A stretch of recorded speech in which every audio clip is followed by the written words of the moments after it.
All right, buckle up, because today we are diving headfirst into 180 Degrees by Feargus O'Connor Greenwood. Oh, this one's a doozy. Fasten your seatbelts. He really throws down the gauntlet, doesn't he? Claims he's going to turn everything we thought we knew upside down. No kidding. And the way he gets there, wild. Historical analysis, philosophy, even some, let's say, interesting claims sprinkled in. A real mixed bag. Yeah, he doesn't hold back. Right out the gate, he hits us with this idea of vocabulary hijack. You know, how words like democracy, conspiracy theorist. Oh, especially conspiracy theories. And terrorism. Like, he's saying these words have been twisted, redefined to control us. It's more common than you'd think. You slap that conspiracy theorist label on someone, boom, conversation over. Doesn't matter what comes after. Exactly. It's like the ideas themselves no longer matter. Just the label. Greenwood really digs into this in the chapter, Words and Deeds. It says it's all about controlling the narrative, silencing dissent. Classic propaganda move. Frame the debate a certain way, and you control the outcome before it even starts. So Greenwood wants us to be more aware of the words being used, right? Like, don't just accept them at face value because they might be loaded. Right. Think critically about what's being said, and just as important, who's saying it. And this whole idea of manipulation, it's like he takes it a step further with the concept of the big lie, right? This is where he dives deep into the psychology of belief, how our minds work, why we believe what we believe. Scary stuff, actually. So what's he saying? That we're all just puppets, easily manipulated by these big lies? Not exactly. But he does argue that people are often more willing to accept a big, bold lie, especially if it's repeated enough, than a small, believable truth. Why is that? It seems counterintuitive. Think of it this way. A little lie, you question it. A huge GE lie. It's almost like it's so audacious you can't help but wonder if there's something to it. And he says that even when you show people evidence disproving the lie, it doesn't always work. They dig in even deeper. Right, like their heels are dug in. That's the backfire effect in action.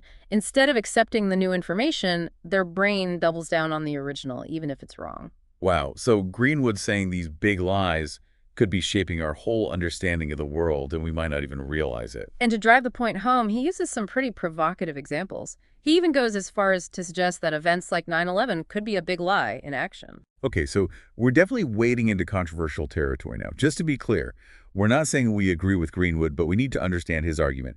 What exactly is he claiming about 9/11? Well, he dedicates a good chunk of 180 degrees to laying out this theory that 9/11 was, in his words, a false flag operation. A false flag, you mean like... Exactly. Staged, orchestrated, designed to manipulate public opinion, achieve certain geopolitical goals.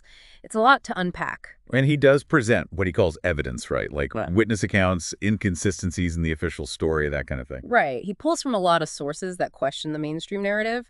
But are those sources credible? That's the million-dollar question. So while Greenwood might find those sources compelling, we have to acknowledge that mainstream historians and investigators have generally debunked those same claims.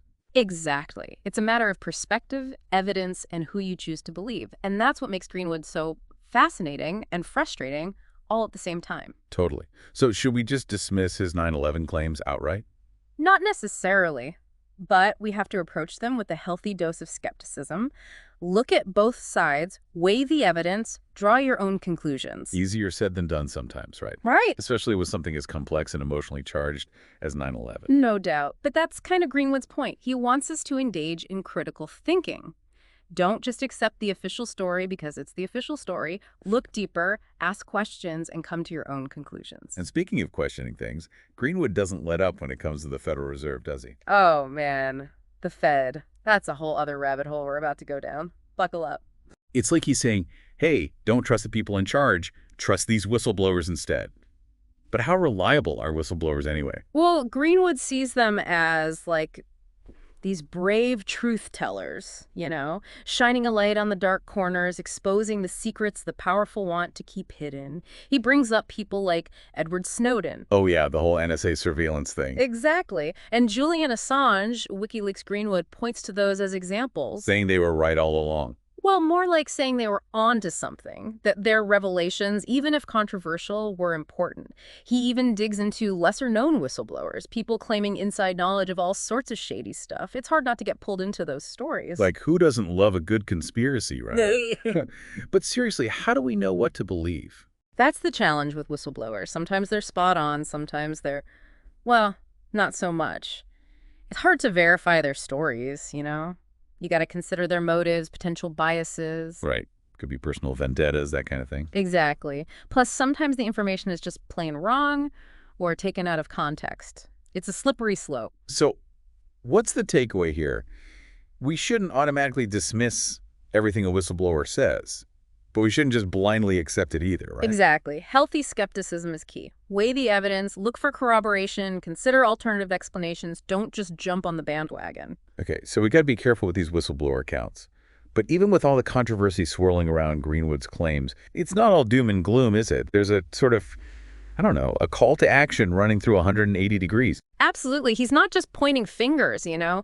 He wants readers to actually do something with this information, to become more engaged, more critical, more questioning of authority. He's like that friend who's always pushing you to think outside the box. Exactly.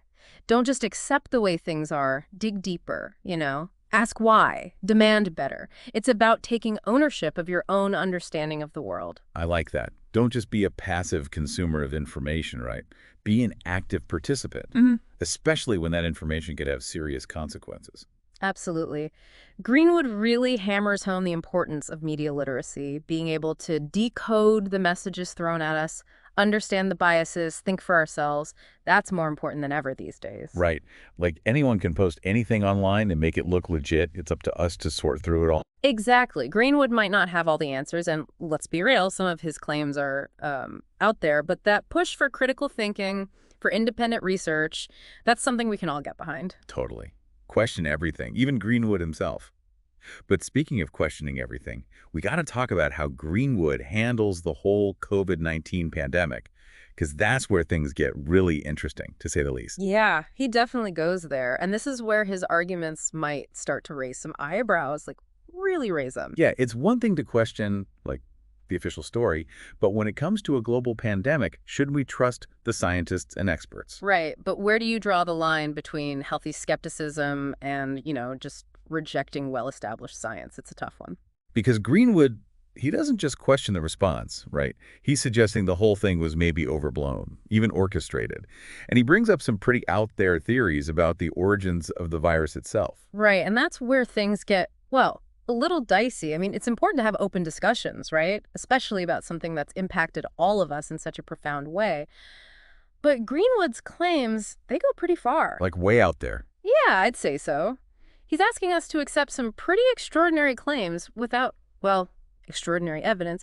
And when it comes to something as serious as a pandemic, I think we need to be extra cautious. So how do we do that? I mean, how do we navigate this landscape where there's so much information, some of it conflicting, some of it downright scary? It goes back to what we were talking about before, critical thinking. Greenwood's always saying question everything. And in a way, he's right.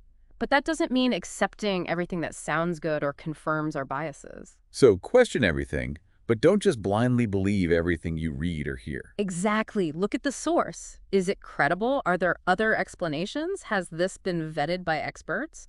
And be willing to change your mind if the evidence points in a different direction. So it's like, don't just outsource your thinking to someone else, even if that someone is Feargus O'Connor Greenwood. So exactly. He might be onto something with this whole 180 degrees thing, but he's not the be-all and end-all. It's up to each of us to be informed, to engage critically, and, yeah, to question everything, even, and maybe especially, the stuff that makes us uncomfortable. So 180 degrees, it's a trip, that's for sure. We've covered a lot of ground today. Vocabulary hijacking, the Federal Reserve, 9/11, COVID-19. Greenwood really wants us to shake things up, challenge the status quo. He sure does. And while I don't agree with everything he says, and believe me, there's a lot to unpack there, I appreciate the push to think differently, to question our assumptions. It's like that friend who's always challenging you to see things from a new perspective. Exactly. Even if that perspective is a little out there sometimes. So as we wrap up this deep dive into 180 degrees, the question for our listeners is this. What's your 180? What will you question? What will you explore? The answers are out there, but it's up to each of us to find them. And until next time, stay curious. At the end of this podcast, please share your thoughts on the book, and if you enjoy this content, don't forget to like and subscribe for more.